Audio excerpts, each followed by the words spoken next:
Welcome to the Pop Culture Lab, where we break down your favorite movies and TV shows. This week, we're discussing some of our favorite movie twists. Connor, Cameron, let's get in the lab.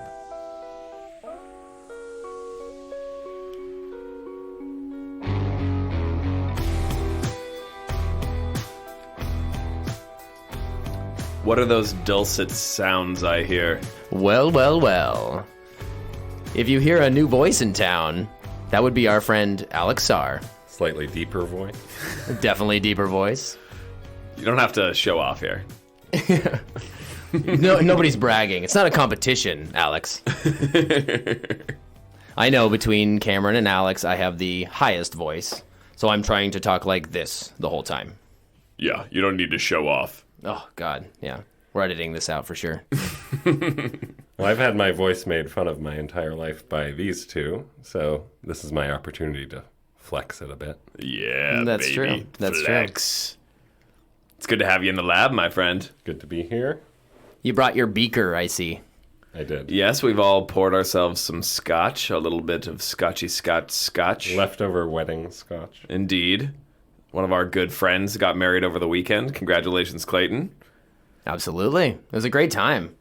Shout out to Clayton Happy for them both. and Alex. And Alex. A different Alex. This Alex did not marry Clayton. Clayton No. married an Alexandria. Yeah, sadly. Although that was difficult for the DJ to say. Oh my God. Alex and he lost at least 5-10% in tips at that point. Yeah, the poor DJ. All right, so let's still start with what we've been watching. Why don't you kick us off there, Sar? Alex Sarr. Sorry, we call him Sar, so it's gonna happen. We'll struggle along. I'm used to it at this point. Yeah, well, I haven't been watching a lot because I've been following this podcast, and you guys have been kind of telling me what's been going on in the movie world, and haven't had to make it to the theater quite as much as I'm used to. So flattering. Yeah. But I did see Renfield recently, Oh, you did? which was kind of a fun experience. I'm a big Nick Cage fan. And, yeah, he killed it. The movie overall, not great, not terrible, but Nick Cage in a vampire role, yeah, it's a dream come true for him and for his audience, I believe. So. I was curious, did they do any kind of nods to like Kiss of the Vampire or anything? Not that I picked up on immediately, but I just know from Nick Cage interviews, watching every single interaction he's had on YouTube, that that's his dream role, is to put on Dracula's cape and the fangs, and he did a good job with it. In all his Nick Cagey glory. Yeah. That's definitely the general sentiment I've heard about that movie. It's like movie so-so, Nick Cage, amazing. Right. Yeah, that's what you would expect. It's still like $20 for me to rent, and I just looked up. It's going to hit Peacock in like 4 days. So for everybody out there, you can stream it, and I will definitely be streaming it on Peacock in a few days. Yeah, check it out, and if you're not into the movie, just fast forward to whenever Nicolas Cage is on screen, because you will Good not advice. you won't be disappointed. For a movie that's called Renfield, and Nick Cage is not playing Renfield, that's Right. nobody really cares about the rest. It's a little sad. But Yeah. great for Nick Cage. Yeah. Connor, what have you been watching? Let's see. Actually, just started a show, Platonic. I don't know if that's popped up for anybody. It's an Apple TV Plus show, and it's a comedy with Seth Rogen and Rose Byrne. They gave a shout out to that on Pop Culture Happy Hour recently. Oh, did they? Okay. Yeah. It's pretty funny. Did they actually do an episode on it? No, just one of their what's making you happy? Yeah. Well, it's pretty good so far. I'm 2 episodes in. Me and my fiance watched them last night. We're probably going to end up like binge watching this one. It's better than I expected. I mean, I can be wary of shows, so I went into it being like, oh, why isn't this a 90-minute movie? It's a comedy with Rose Byrne and Seth Rogen. It's like it should just be Neighbors 3, essentially. But yeah, and so it's a 10-episode show, I think, or actually they're not all out yet. I assume it'll be somewhere around there. But they're 30-minute episodes, so they actually fly by. but it's very sharply written, really well acted by both of them, and they have great chemistry. And it's also not Neighbors, which is really nice. It's its own thing, and it's really about adult relationships of all kinds.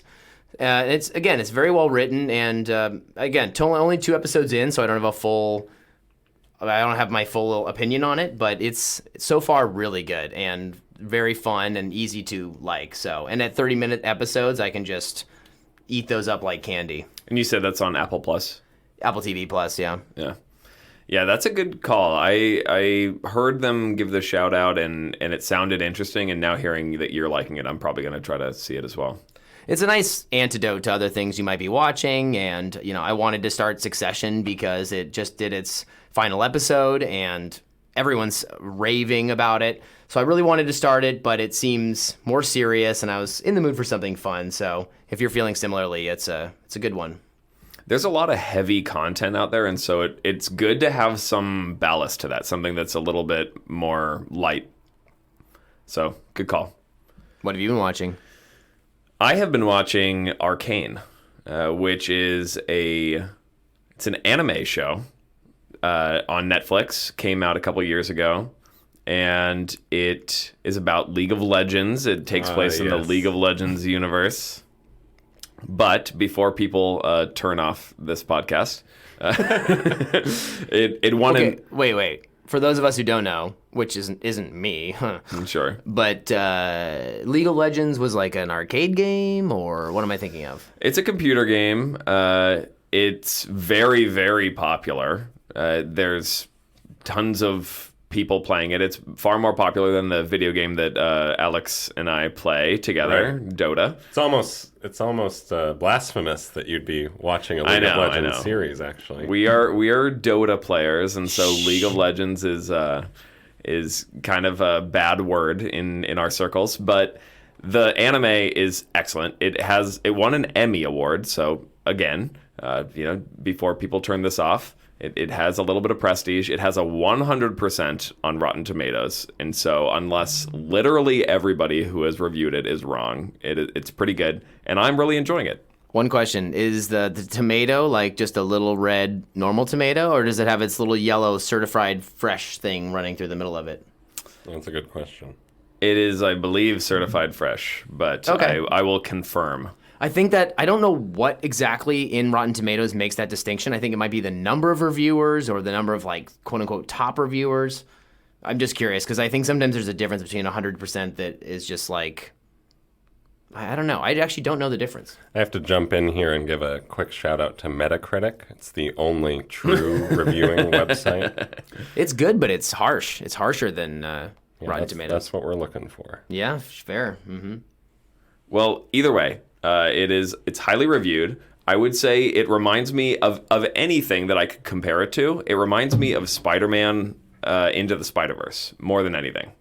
It has a really unique visual style. It's almost like oil paintings come to life, I would say. So kinetic?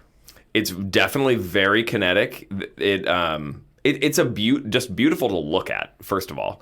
It has Haley Steinfeld is the main voice actor for the main character. It has a couple other actors you'd be familiar with. It was made by a French animation studio that I'm not familiar with. I really don't watch a lot of anime in general, but I'm really enjoying this. I'm about a third of the way through. It has 9 episodes, each an hour long. I recommend it. Definitely recommend it. It's funny you say Into the Spider-Verse, too, because you know that Haley Steinfeld is Gwen Stacy, right? Yeah, exactly. And she clearly is making the rounds in terms of voice acting. That seems to be something she's interested in. And she does a great job so far. But also there's a child actor who does her little sister, who plays her little sister in this role and does an amazing job. I mean, really the emotional depth of the voice acting kind of blew my brain a little bit. It's really quite impressive. It's the second time on this podcast he has enjoyed a child actor's performance. Yep. Probably 2 out of about 100. Yeah, keep a tally because it's not going to be very often. Yeah, I don't have a tally, but I'm going to go with a rough 2% rate on this one. I'm not a fan of child actors for the most part, although I think Star Wars is definitely doing a lot of the dirty work in terms of my hatred of child actors. Yeah, not in a good way. Yeah. No. So that's what I'm watching. Shall we jump into our best movie twists? We shall. So we have a list of, and we really debated about how to go about this. We have 9 movies in roughly that we have on our list. 9, you ask? Exactly. There are 3 of us, so that's 3 per. We tossed out a couple that we decided we didn't want to spoil for each other, and we wanted to focus on movies that we think most people have seen. And so that means that we're not going to talk about some really great movies that one of us really liked, or 2 of us really liked, such as Old Boy or Predestination, because we don't want to spoil it for each other. And instead, we're going to talk about, and just a heads up, full red flags here. Major. Yep. These are going to be spoiled. So if you have not seen these movies, you will want to turn this off if you care about spoilers. We're going to talk about The Prestige, Arrival, Usual Suspects, Parasite, Gone Girl, Identity, Fight Club, Psycho, and The Sixth Sense. And those are definitely movies that we think almost everybody has seen. Looking at this again, I'm kind of surprised Gone Girl made this list and there isn't a 10th. You might be wondering why. We couldn't quite figure out a 10th that we'd all seen that met all this criteria that we've all seen, wouldn't spoil for one another, and that also met the criteria of being this good. So I think we might leave sort of slot 10 for a discussion on honorable mentions. Yeah, that's a good call. So shall we dive right in? Start with the first film. Well, are these in order? They're not in order. This is in no particular order. These are among the best. Yes, and particularly because there are 3 of us here today, we're not going to agree on which of these is the best. We just want to provoke some discussion about why we like these movies, what made the twists really interesting, and so we're just using it as a jumping point for our discussion. Hopefully we violently disagree, right, Sar? I guess so. I'm Love gonna it when these lun- guys argue. I'm going to lunge across the table at Cameron. So, The Prestige. Get us started, Sar. You're our guest. Let's go.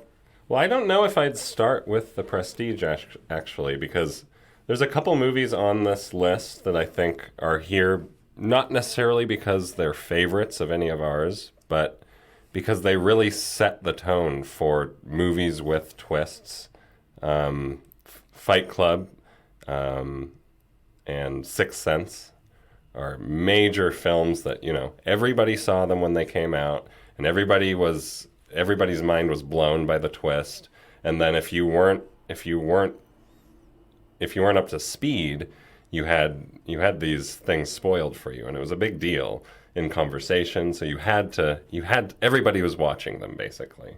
Everybody was talking about them, and those were special films, I think, for those reasons. But the second viewing of Sixth Sense, it loses a lot of its gusto. You don't really have the same experience going in. It's not as satisfying, and that may be true of a lot of these films. But both of those films, I think, have you in a situation at the end of the film where you're reviewing previous scenes all the way back to the beginning. It has you question everything, and I think those are 2 prime examples of movie twists that you can't glaze over.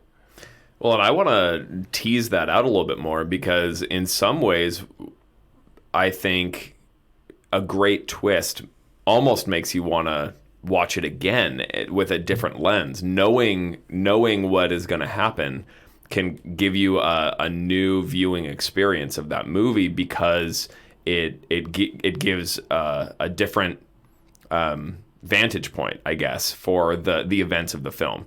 And that's really what a great twist is about, is about changing the preconceptions or the expectations that you had going into it and turning them on their head. And so in some ways, I hear what you're saying. I mean, it's definitely, it can lose that impact of the surprise, but at the same time, going through it on a second viewing, you can also see things that you didn't see the first time because you weren't really paying attention to that. It can also be a lot of fun to watch it again with somebody who hasn't seen it before and kind of watch their reaction and pick up on those clues that you missed the first time that you hope they're missing on their first viewing. And that can be a lot of fun too. Well, and I think there's kind of two different types of twists, because in some ways the ideal is what you're saying, the twist that allows you to go back through the movie and look at it through a completely different lens and see all the clues along the way.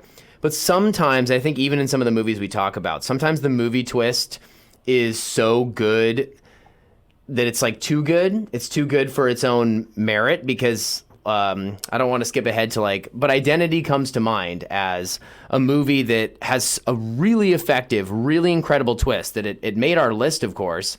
But at the same time, when I go back and rewatch Identity, I do see clues, but it's also hokier in a way. It also sort of reveals itself. You can see the mechanisms at work in a different way. So it's way, I take Sar's earlier point. I mean, sometimes, and it's not necessarily to say that it's a bad twist, because it's not. It's almost like too effective, and it sucks the air out of the movie the second time you watch it. Mm-hmm. So I think ideally it does allow you to go back and revisit all the pieces that lead up to that twist. But sometimes there's something to be said for a twist that's just so good that it only really works one time. That's not necessarily a bad thing. It's just that's such a surprise and such a reveal that, yeah, then the second time you just see it coming no matter what. But that's a certain type of twist that I do think is well worth admiring and is very difficult to pull off. Well, and the question is the twist pulling the weight of the movie, or is the movie itself kind of a puzzle box that has a lot of different contours that you're exploring that you can continue exploring on rewatches? Well, in the game, which we talked about but didn't make our list, is literally a puzzle box of a movie. Right. But a lot of those movies, those puzzle box movies, including Christopher Nolan's movies, Inception, they tend to be a little superficial. The best twists also give you a different emotional lens on the movie, or a completely different mindfuck intellectual lens on the movie. Some are just shocking and brainy and empty, frankly. But they're still really amazing and well thought through. But I agree, the best twists do make the movie better. They do the heavy lifting of the movie and actually elevate it, as opposed to just being, oh, wow, didn't see that coming. I mean, I was really surprised. You fooled me and you fooled everybody. Good job, Sixth Sense. But does it add another layer of depth? Yeah, and the best twists elicit a very kind of natural emotional reaction that you aren't expecting, and it happens because of you're being toyed with, which some people enjoy. What would you start with then, I guess, to go back a minute? I think that was a good preview of just the basis for what makes a good twist, though. The movie I really want to talk about today is Arrival. I knew. But that's a recent film, and I think that's a great example of a movie that it's a very emotional twist. Definitely. Calling it a twist almost feels disingenuous to the film, because it's such it flips the whole thing on its head, and it really elicits an emotional reaction, at least for me. The fact that everything that you, as the viewer, because of your expectations going into a movie, movies have flashbacks, and we don't all love them, but it's a tool that filmmakers use, and that is the assumption going in, is that you're watching flashbacks, and that this character that you're getting to know has dealt with these really heavy experiences leading up to the point that you're watching, and as soon as you realize that she hasn't experienced those things yet, and their decisions that she will have to make, knowing the way they'll end. That's just such a. It really does bring back the very first scene in the film. As soon as they flip that switch, you can kind of see it from a totally different perspective, and it blew my mind. And part of that was the direction from Denis Villeneuve, who does a great job, and he has another movie called Incendies that has a very shocking twist that we're not going to talk so much about today. But Arrival is not so much shocking. It's just you gain respect for the character almost through the twist. Definitely, yeah. I mean, by the end of the movie, you feel differently about her character than you did throughout the whole rest of the film. And even what I was thinking about too is that the whole movie, just thematically, does a great job of keeping on that the whole way. I mean, even the way that the aliens use language, it's all very sort of circular, right? Which is like time as a flat circle. I mean, it's all, everything, all the clues and details in that movie all add up perfectly.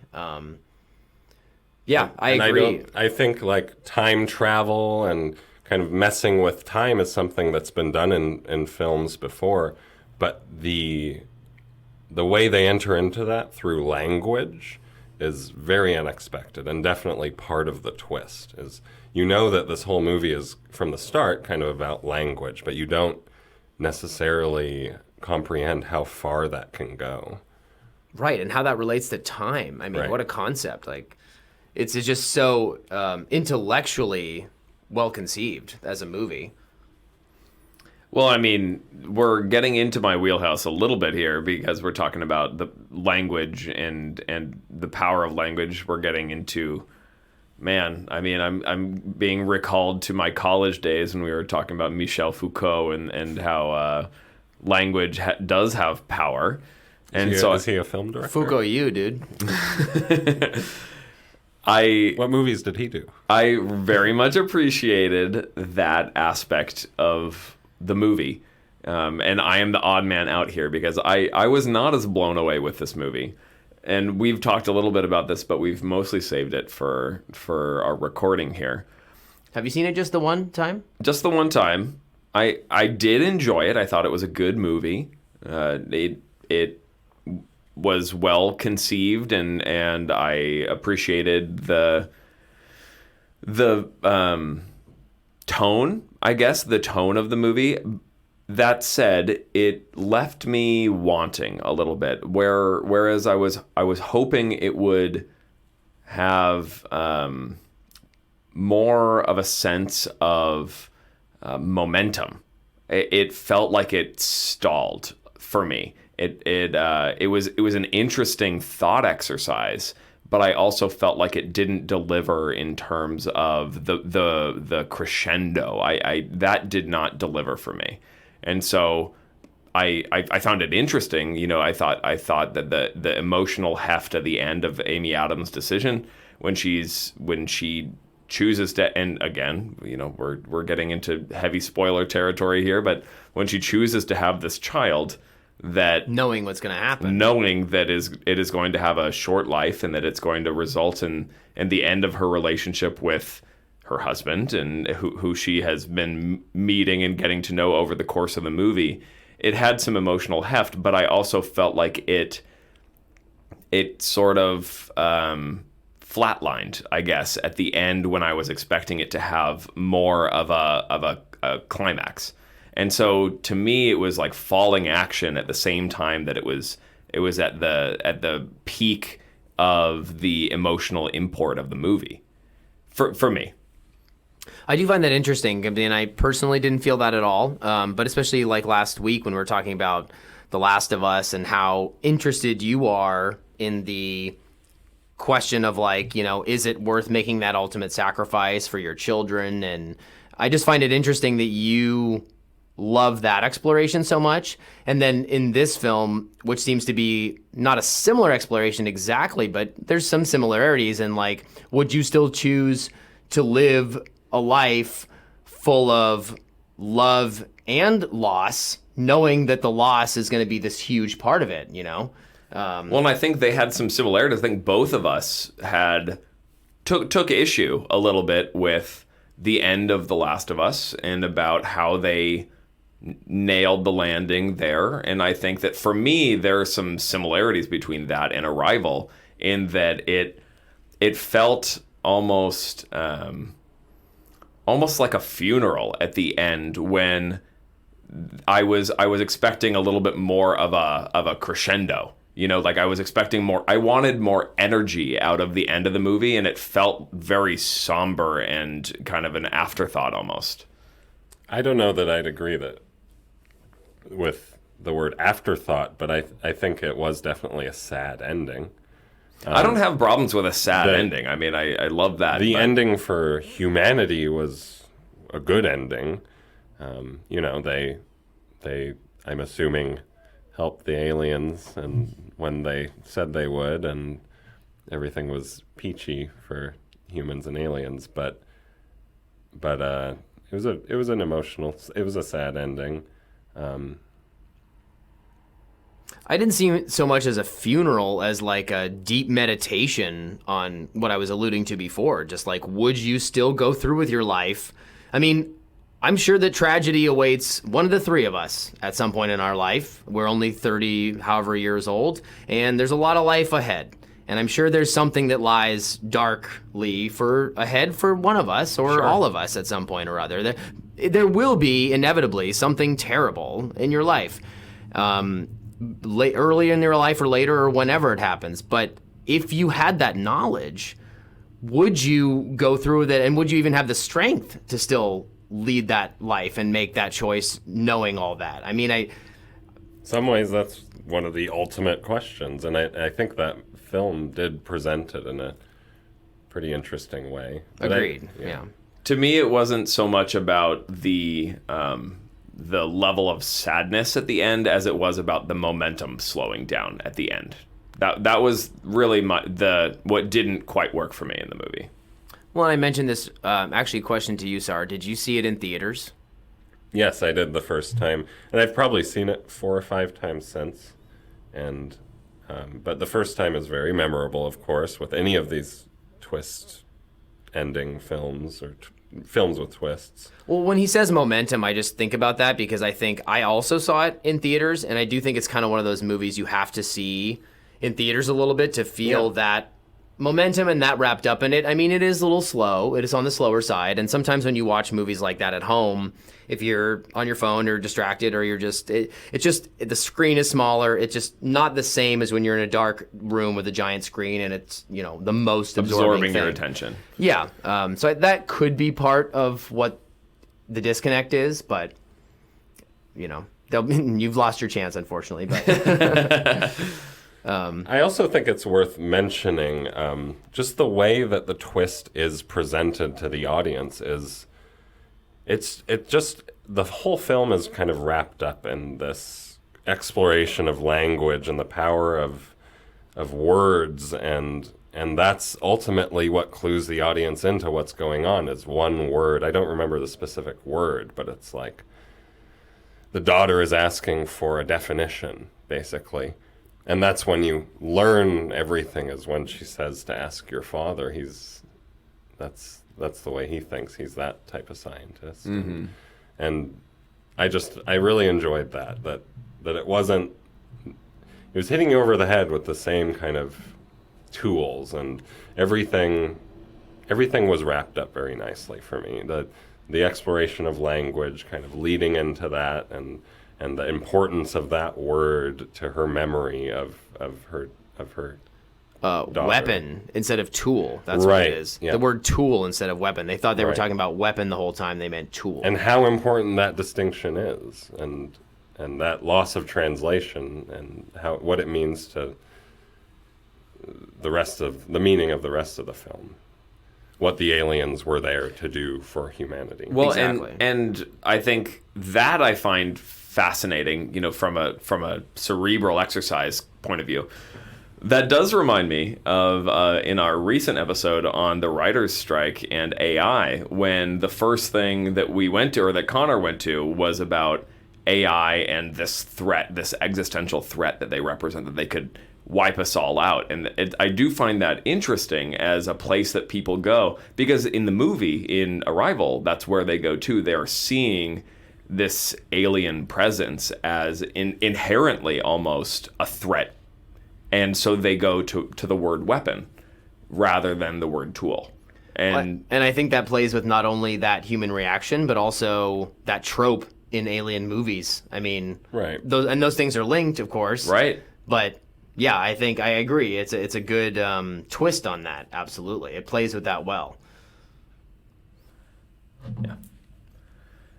Anything else to add? Well, I would just I watch all your, or I listen to all your episodes, and you did an episode where we were pondering who the next Meryl Streep might be, and I don't think Amy Adams was mentioned, and I think she's pretty near the top of my list in terms of people who have incredible resumes and have worked with all the great directors and have really grown through that process. So she's pretty amazing in this movie and most of her work. She's done amazing work. I recently rewatched Catch Me If You Can, and I forget that she's in that. She's got these braces, and she's one of the nurses. That's right. She's really, really good, though. She, I mean, early in her career, I think she got a little bit pigeonholed in these cutesy, innocent roles, because her role in Doubt is that very naive character. She shows up in The Office, which is shocking. Really? Yeah. Oh.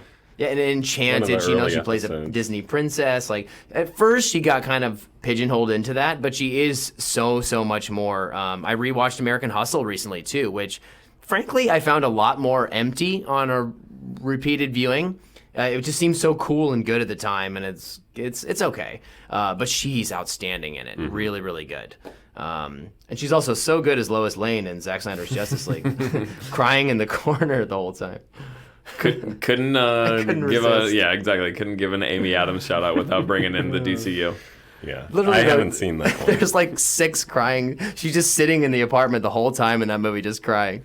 It's like hysterical. I mean, you pointed it out because I didn't really think about it the first time. I was so into it, and as soon as you pointed it out, I was like, God, literally there's like 6 scenes that are identical in that movie. It's so weird. It's so stupid.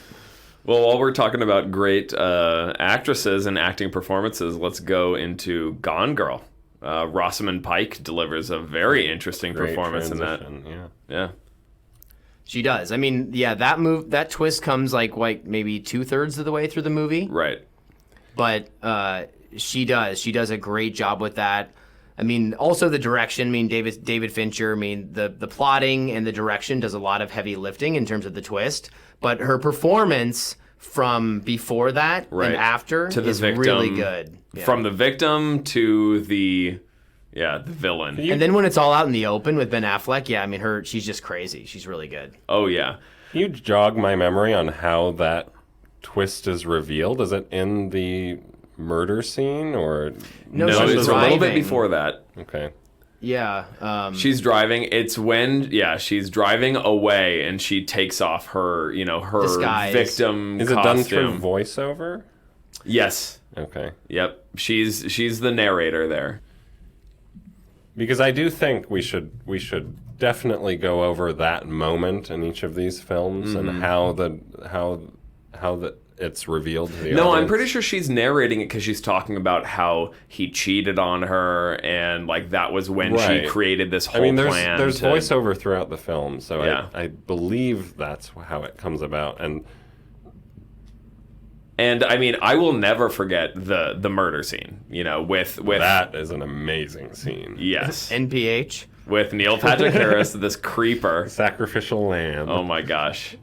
What a moment. It really is, yeah. He gets maybe one of the best death scenes ever. Like ever. Shocking. Yeah. Totally shocking. Yeah. My mouth was just agape during that scene. Yeah, totally. Pretty cool. And frankly, not that I enjoy Ben Affleck as an actor all that much, but he did a solid job in this one. What a great role for him. I mean, it was. If you don't like it is him, kind of perfect. It's sort of tailor-made for if you hate Ben Affleck. Well, they do a great job of simultaneously making you hate his guts and also feel bad for him, which is a hard line to toe, I think. You're never quite sure. Yeah. I mean, he's clearly an asshole, but is he an asshole enough for his life to be ruined for the rest of his days? Right. Right. I don't think he's the bigger asshole in this particular equation. No, definitely not. In that scene, like, the music is a pretty big part of it too. That shocking sex scene that ends in murder. Yeah. And I just saw here that Trent Reznor did some of the music for it. Perfect. Nine Inch Nails. Kind of adds up. Yeah. Definitely. It does. David Fincher is a really good director. I mean, 2 of his movies are on this list. What was the other one? Fight Club. Oh, That's right. yeah. Sure. And we also talked a lot about Seven. Well, we talked a little bit about Seven. We put it on. That was on we our mulled it honorable over. mentions. Yeah, but Fight Club and Gone Girl. I mean, that's an accomplishment. Seven's definitely worth mentioning too, yeah. Yeah.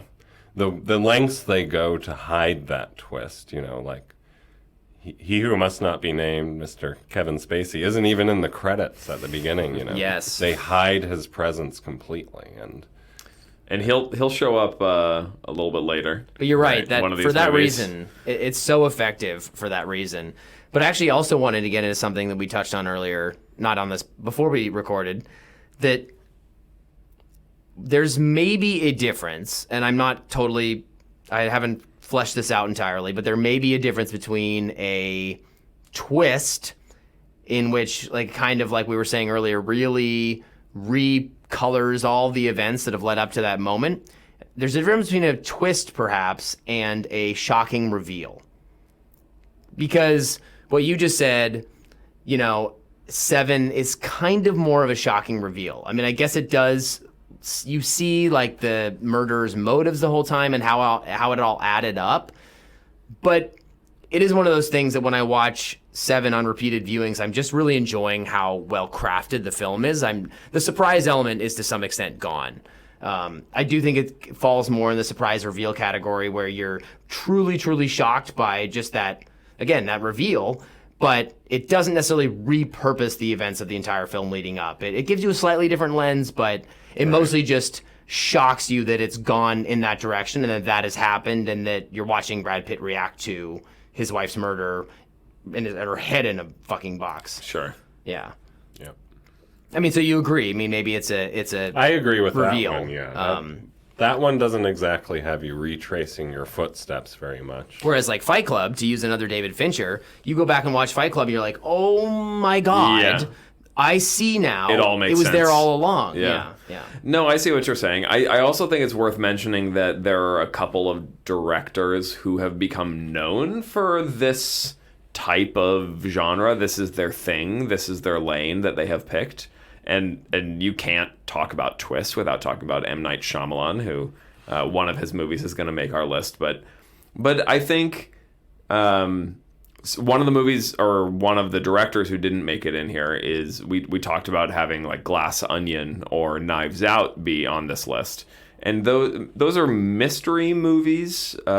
Mystery, certainly every good mystery has some kind of a reveal or a twist where it shows who done it. They're called whodunits. And so I do think there's a little bit different in terms of expectations. Where going into it, the audience is wondering, they're looking at the scenery, like trying to piece it all together, wondering who is going to be the glue that fits it all together. And I think that's a little bit different than the movies that are on this list that we've picked. Right, because typically, I mean, we're talking about a lot of thrillers, dramas, horror on this list, and I think you go into those movies expecting, if you're horror, you expect to be afraid, drama, emotion, characters, but you don't necessarily expect to have your mind boggled. But in a mystery, you do. You're looking that's the for point. that thing. Exactly, it's the point. And so, Knives Out and Glass Onion are so incredibly well done. But I don't walk away from those movies shocked by the reveal. I'm not going, oh my God, Edward Norton was the annoying billionaire asshole murder, in Glass Onion. I'm so shocked. It's not so much that, it's just like, wow, the way in which they got there and the little clues and the jokes and the Janelle Monáe reveal, all that is so expertly done, like to an Agatha Christie T, that it's highly enjoyable. But again, I agree with you. Those don't have the same like letting the air out of the balloon weight that some of these other twists do. They're not as unexpected, to your point. Yeah, you kind of enter into a game, and you almost know it, and that's it's sort of like the game. you know almost what you're getting into from the start. You have all the pieces on the board, and you're just trying to kind of put it all together. I really think Cameron would like the game. Yeah, I think he would too. Yeah. Michael Douglas.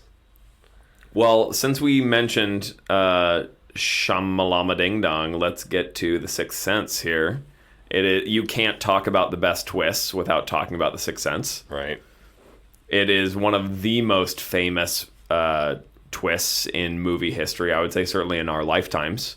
I see dead people is it became It's been meme-ified meme. before memes existed. right. Like it's probably the number one internet twist joke. Yes, definitely. Absolutely. And I mean, he almost did such a good job with that it pigeonholed him for the rest of his career, and he's been kind of chasing that high ever since.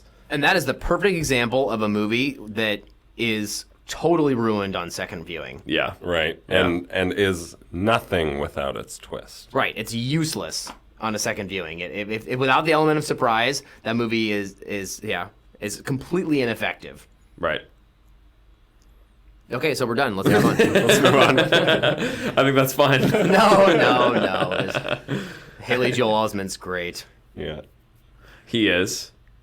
I mean, it was definitely an era where I think it inspired a lot of films. And one movie we're not going to talk about that we were kind of debating which came first, but The Others by Alejandro I can't say his name. Iñárritu? No, Amenbar.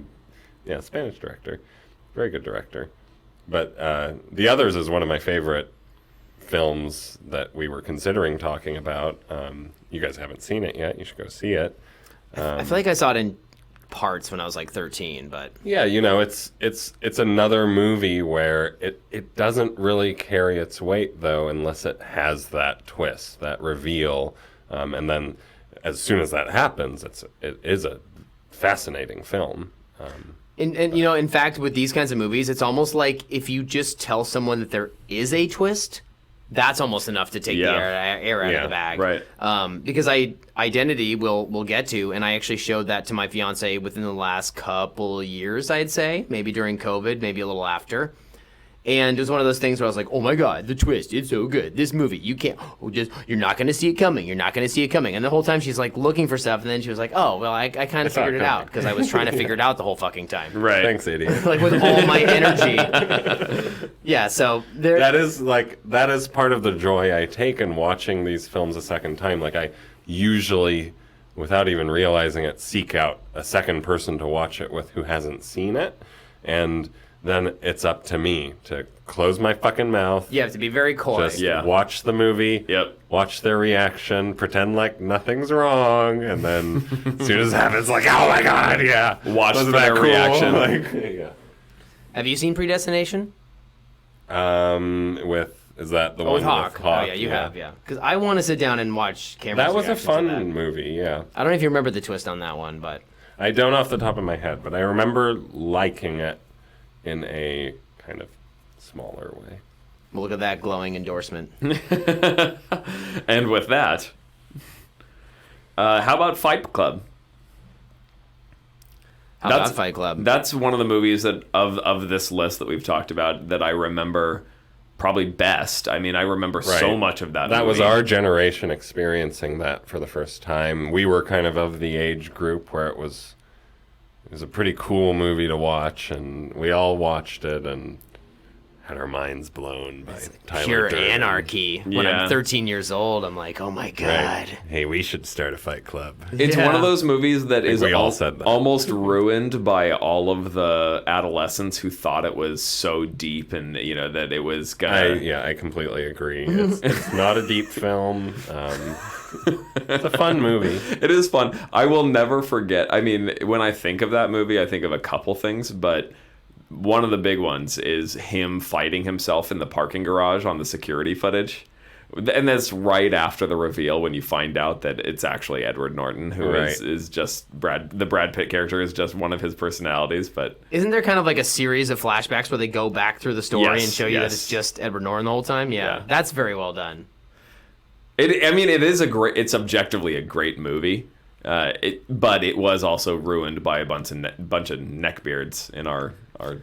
Agreed, but It's a neckbeard movie. when we were setting up this episode, we considered doing the best endings of all time, and this is, I think, a great example of a beautiful overlap of the two, because not only is this an incredible twist, but you think about, even after the twist, what's almost more memorable than the twist itself is the iconic image of him and Helena Bonham Carter standing there as all the buildings smiley explode face. and the Pixies comes on. Yeah. I mean, that is Right. so movie iconic. Yeah. So I would argue that this movie not only contains one of the best twists, but one of the best just pure endings probably I've ever seen, personally. It was so memorable. It changed my life, probably. It helped me like movies at the time. I swear to God, it really did.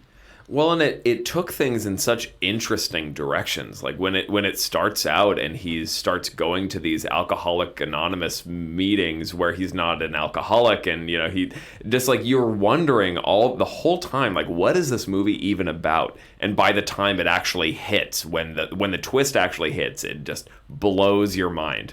There really nothing can replace that first experience, but it is a great movie. But there are so many little, flashes in the editing and little clues and things that the way other characters even treat him and respond to him, that if you go back and watch it on a second time, you can totally see that it was there all along in a lot of ways.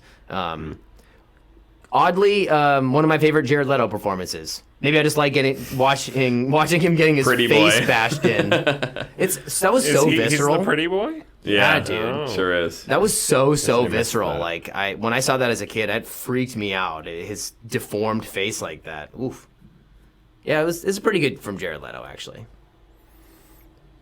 Moving right along, The Usual Suspects. We mentioned it earlier. Kevin Spacey's probably most iconic performance, maybe. I mean, there's a lot at American the top of that Beauties. list, but Kaiser Soze. Yeah. But it's definitely up there. it's synonymous with big movie twists. Right. And he's in control of that movie. Yeah. I was actually looking just at the movie poster for it, and it shows the lineup. the lineup exactly. And he's this shriveled little nerdy guy, and The lamp, and you'd never expect him. it's incredible. It's And it incredible. echoes throughout his... That movie poster is so iconic that it's actually just the silhouettes Yeah. of those characters. It's that is truly one of the best twists, and some of the different twists that we talk about throughout this come at different times. I think of most of the ones we've talked about so far, not Gone Girl, but Fight Club, Sixth Sense, Arrival, those all come right at the very end, particularly Arrival and Fight Club. But this one comes like literally in the last seconds of the movie. He's walking away from the police station.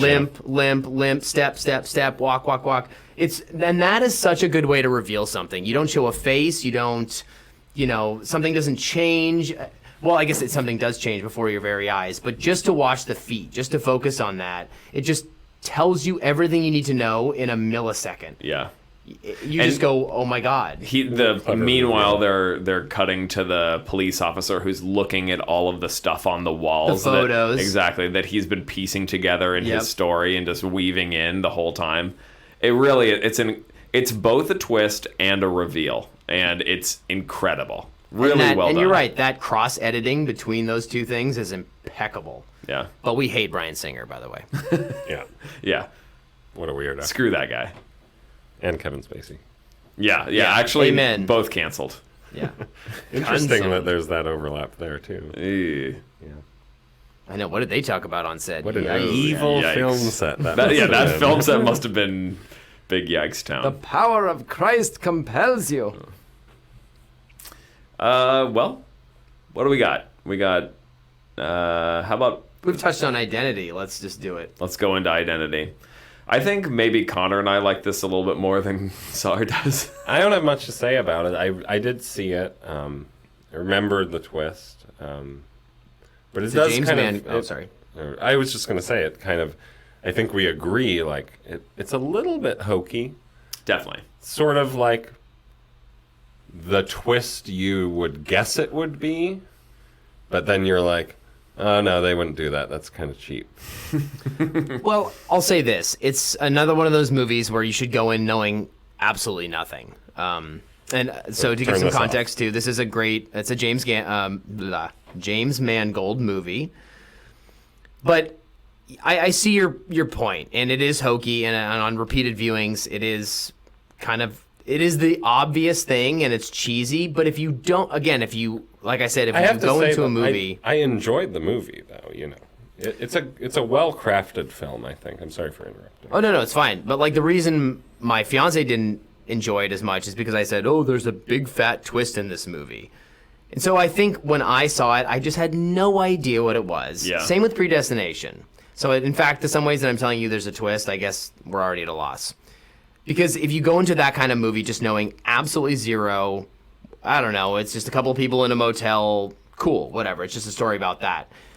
When that hits you, I feel like that is the kind of movie where it completely repurposes all the events that came before. So yes, when I go back and revisit it, it is cheesy and you can see it coming a mile away, but the clues are still gratifying along the way to realize that all of these different people represented an aspect of his personality, and the way that they all sort of just magically... there's some things in this movie that defy kind of reality, and they make so much more sense when you realize that they all just exist in his mind. Mm-hmm. Well, and have you guys seen And Then There Were None? It's another Agatha Christie. It used to be, actually, the original title of the book was 10 Little Indians, which was shockingly repurposed Did you hear that? into And Then There Were None. Yeah. But it's definitely a mystery. It's definitely about kind of the slow winnowing down of the cast, and you're looking around wondering who the murderer is, right? And so it has some serious mystery tropes in it. Yeah. But what I love and what is the twist, is that it's the kid who's the killer, right? It's the little boy, and that is What? In Identity. in Identity. No, the guy has dissociative identity disorder. Well, right, but of his personality, Of his personality, child. exactly. Yeah. The twist is that you think that at the end of the movie that they have saved the day, that they have killed all of the murderous, villainous personalities, and that this serial killer is going to live safely. And what you find out is that it's actually the little kid, who, in his mind, who was the murderer all along. You're right. And yeah. Reminds me a little bit of that Elevator M. Night Shyamalan. What's that movie? I haven't Elevator? seen that one. The one in the elevator where it's the old lady all along? I haven't seen that one. Okay. I don't think Probably so. shouldn't, sorry. Like the visit where they go and visit their grandparents, or There's a movie that M. Night Shyamalan did that is completely set in an elevator, Oh. and they're trying to figure out who's there, like, doing something bad, and it's an old lady. Devil. oh, Yep. That's set in an elevator. the poster does show an elevator. I've seen this before actually, or not seen the movie, but I've seen this poster. Yep. An elevator gets stuck. It's that- kind of like this type of film where it's a motel, it's an elevator in this one. So you have very little space to kind of be like hiding. A little claustrophobic. Right. But it's not a good movie. Yeah. Shouldn't have brought it up. Well, I think that's probably good on Identity. Yeah, I mean, I last thing I'll say is that they do actually, you meet, when they ultimately reveal that this guy has multiple personality disorder, you do meet that character earlier in the film. Yeah. So it's cool because when you're watching it on first viewing, you have no freaking clue how that relates to any of the events that you're seeing. Yeah. The clues are there. They say he has multiple personality disorder, 11 distinct personalities, and Yeah. if you do the math, But it's still done in such a way that I think it probably fools 90% of viewers. Probably. I mean, what I will always remember about that movie is the washing machine. The decapitated head in the washing machine. Oh, yeah. Yeah. Apparently didn't leave as much of an impression on you guys. Yeah, it's forgettable. I watch a lot of gory shit, man. Well, let's go to The Prestige. Prestige. Christopher Nolan makes an appearance. This was a movie that I would show my layman friends in high school and blow their minds. I expressly remember, specifically, I remember Simon Montague having his mind absolutely blown by this movie. Yeah. Like, he was a hater at the beginning, like, why do we have to watch this? This looks stupid. But by the end, he was on board. Like, this movie tricked me, and holy shit. Like, overall, like, I remember it being quite the experience the first time you saw it, and it's kind of the one that I would shop around to my friends and try and gauge their reactions as the reveal. Well, and similar to The Usual Suspects, it's like the very end sequence of the movie really gives it a whole nother layer of meaning. Yeah. It is like a faux film nerds movie. I don't know. And I say faux because it's not as elevated as you would think, but if you showed it to the layman's, they're like, oh my god, Good lord. So deep. yeah. It's like, well, it isn't. It isn't. Shout out to David Bowie though. He actually is pretty good in it. He makes for a good Tesla. It works really well. I had forgotten that David Bowie completely was in this. forgot. Oh, it's killer. Yeah. It works really well. It's really good. He's electric, you could say. But in a similar way to Arrival, that kind of uses language as a tool to kind of take you through this twist and make you understand what's going on. This, you're clued in from the start. It's a magic trick. You're part of the audience and you're watching a trick, and that is how it plays out, and very intentionally. Let me just play devil's advocate here and say this is just, if you take, like, if there's a scale from the rest of the movie to the twist, like, the difference. So, like, your lack of expectation for what's coming compared to the weight of the reveal. So if there's some, like, relationship between not knowing what's coming and the severity of the twist, I think in some ways among our list, this has absolutely one of the weakest ones. I'm going to just play devil's advocate a little bit. I mean, it's a great movie, but again, like you said, the movie's Without telling the twist, you... it's nothing, basically. No, maybe I'm not articulating my point well. Like, The twist itself is pretty weak. yeah, it's more obvious. I would put it in the same category as Identity. It's sort of like, well, if you were clued into it having a twist, that's probably like where you would go, and then you'd be like, well, that's not quite clever enough. I don't think that's it. Mm-hmm. Well, I guess what I'm also saying too is, like, the whole movie is about teleporting and kind of like, I don't know. I guess maybe it's just that I've seen it enough times. That did but bug me about it, I think. the body double seems so obvious, really. Like, when you look at the technology and what they were doing in this, because you saw those fucking, what are they, hats or... Yeah, and teleportation is almost cheating. It's like, Yeah. I'm watching this film, and the way it's framed through Michael Caine's scenes, and you see it as, okay, this is going to be this trick. It's all going to be shown to me in front of my eyes. It's using the tools that we're all familiar with, and then the reveal's there, and they're going to trick me. But then you realize that the way they trick you is almost, it's unfair. I didn't know teleportation was on the table. Like, that's not something that exists. But it's not teleportation, it's cloning. Well, right. Right, but I don't know. I love Christopher Nolan. Yeah. I'm the biggest Batman guy you'll ever meet in your life. But As a film, actually, it's pretty well crafted on Nolan's part. it is, but what you just reminded me of is sometimes Chris and Jonathan, particularly because Jonathan's the writer, they just get too talky. The movie spends so much time telling you, there's an illusion, it's happening, there's an illusion, what before your very eyes, ooh. Like, and he does the same thing in Interstellar, or even in The Dark Knight. He's a hero, but he's not the hero you think, and Gotham deserves, and he's more than a hero, and it's deeper, and let me tell you more about how philosophical this is. And I tire of that. You're right. I mean, A lot of that's done through voiceover too, which is a little cheap It's hokey. sometimes. Yeah, it is cheap. the one thing that's lost in all that is certainly the big twist is the teleportation is actually cloning. But the other twist that's almost always forgotten is that the rival magicians that he's trying to keep up with are twins. And so that is why the other ones can keep getting away with it. They don't have to do any of the cloning or the teleportation, or they just have two of them. And everybody Christian always, Bale? yeah. But that came from the cloning. No. They're enemies. The whole thing is about these two magicians Yes, I know. who are Hugh Jackman and Christian Bale. But Christian Bale had two of them the whole time. twins. No, they're clones. You're misremembering. He visits Nikolai Tesla first and gets ahead of him. I see. He I basically just gets there That's right, first. yeah. Yeah. That's right. I had forgotten He that. just beats him to the punch Okay. and therefore fools him every fucking step of the way. but doesn't have to kill them every time.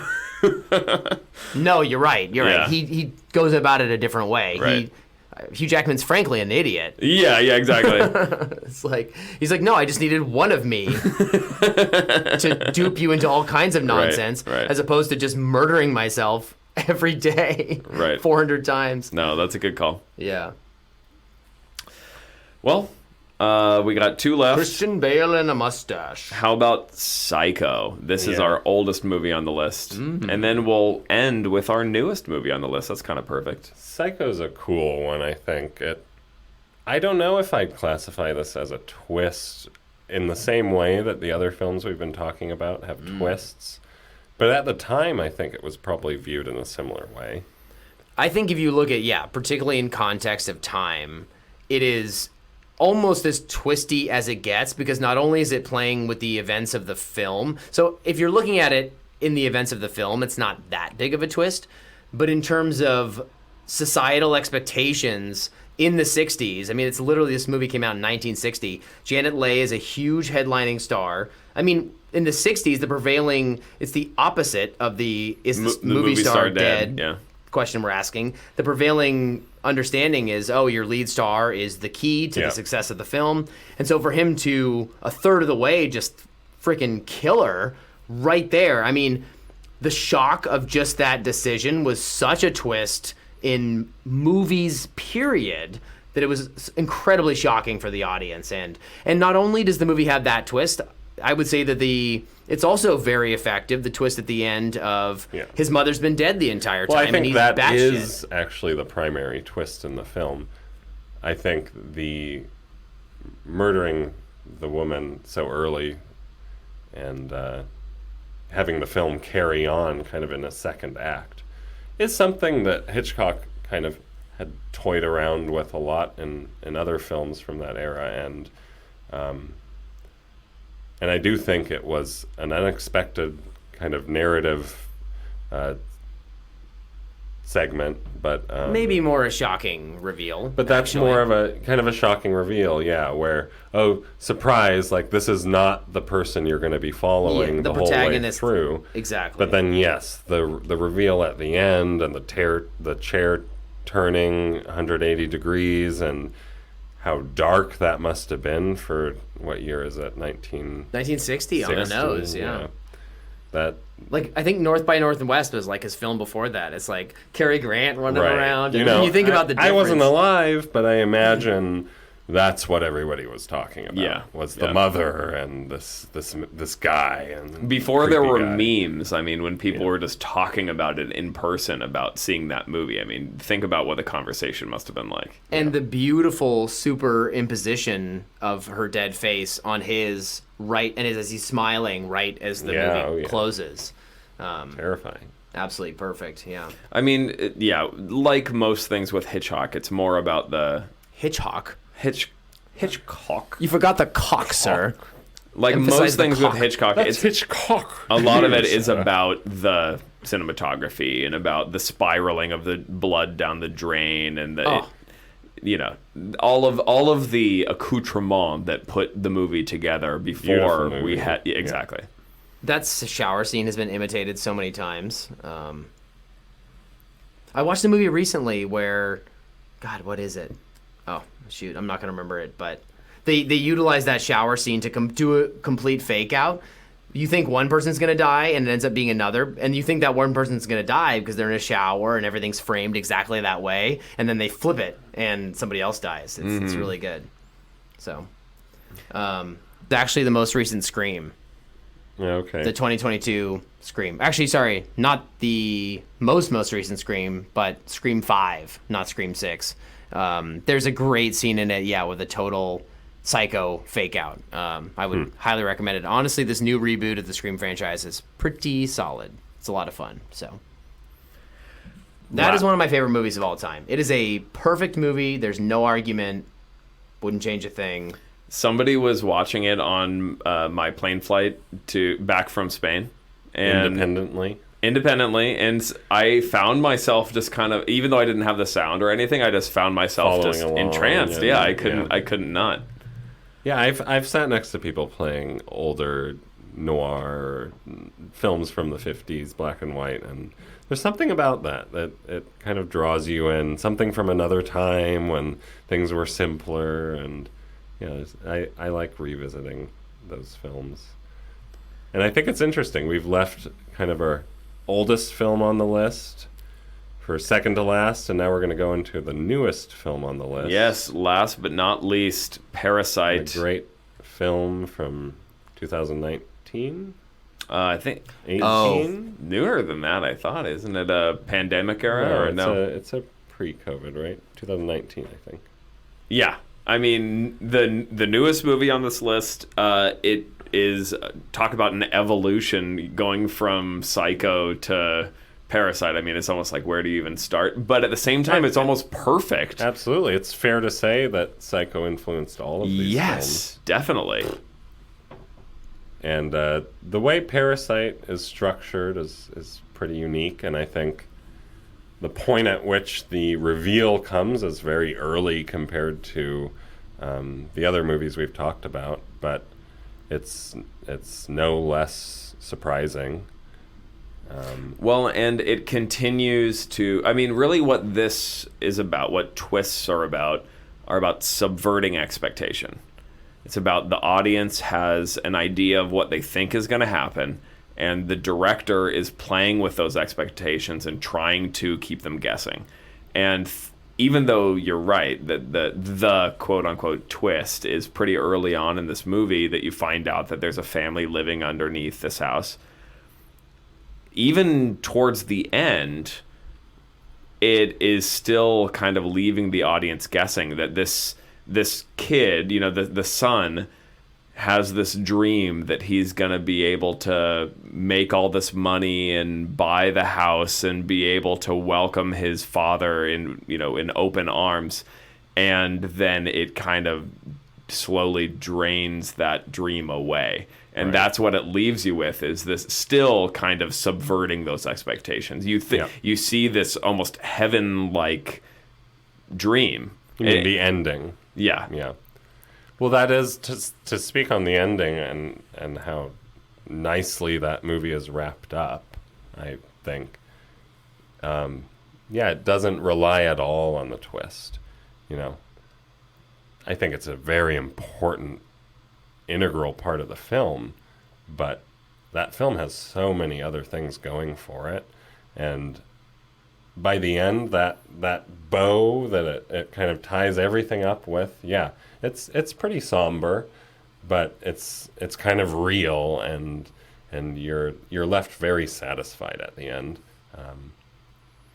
That's where, I mean, going back to Arrival, it's like, this is a very sad movie. I mean, it really does. It's not hopeful at all, and yet the rising action, the momentum of the movie, I'm gripped. I'm on the edge of my seat the whole time. It really is an excellent just class in filmmaking.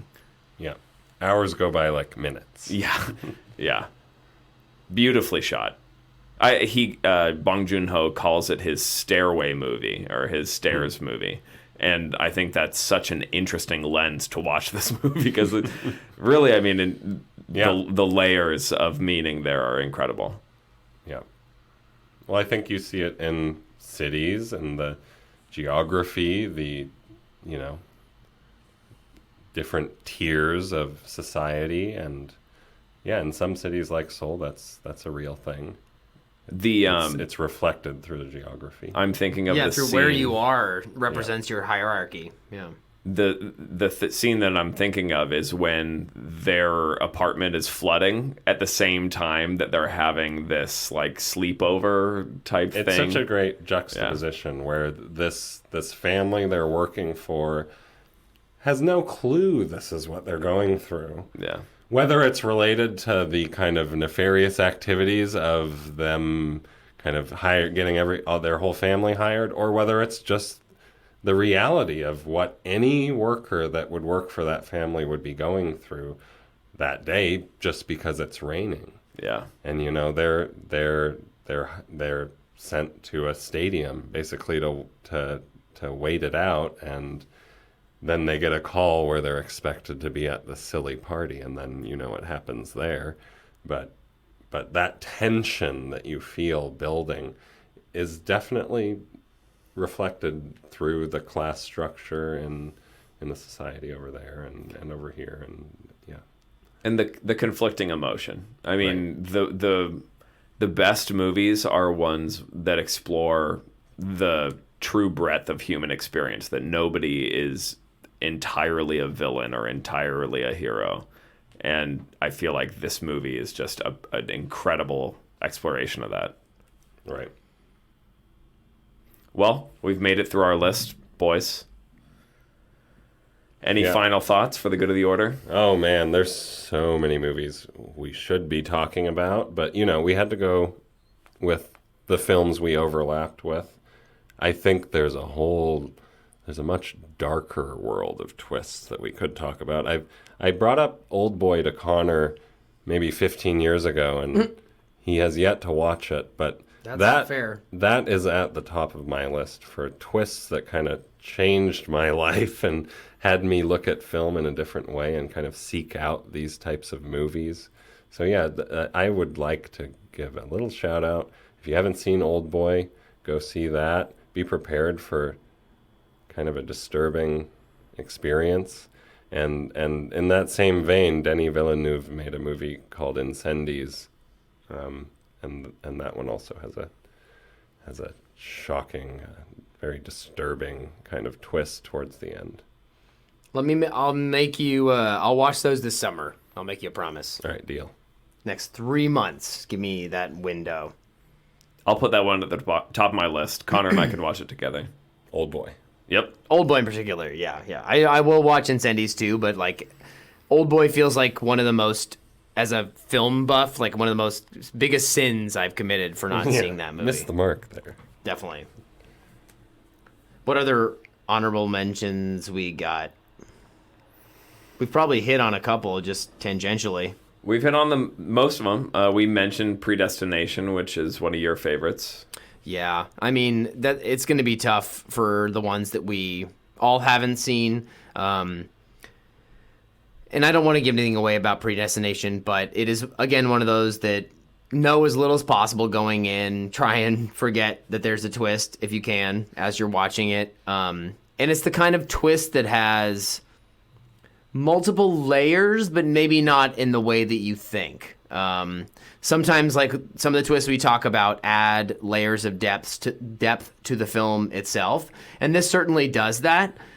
But it also just got me thinking about being human and identity and just the evolution of a person.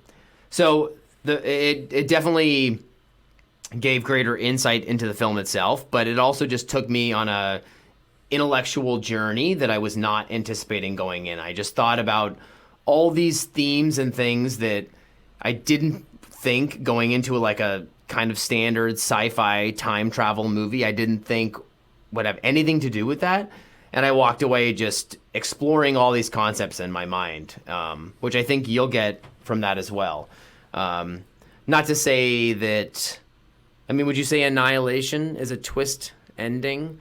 Probably not, but I wouldn't say it's a twist ending, but I think it's a fantastic ending. I'm trying to group these movies into just basically heady category that I think you would like. Sure. Yeah. All right, boys. Well, it's been nice to have you here, Sar. Yeah, good to be here. Thanks for having me. Hope to come back soon. And Yeah. Hope to see you here soon too, Nate. Yeah, that's a call He's not out. listening. Maybe we need to have our guests call out who's going to be next on our next appearance. Well, we've already had our number 1 fan on, so someone's got to vie for the number 2 spot. I think Clayton's really he's beaten Nate out for that one. No, he is. That's true. He only likes about 15 minutes at a time, but we'll take it. It's better than Have him most. phone in. My uncle's a big fan. Shout out to Jeff, but he's in Japan. It's a bit trickier. All right, folks. Well, we will see you next time in the Pop Culture Lab. Adios.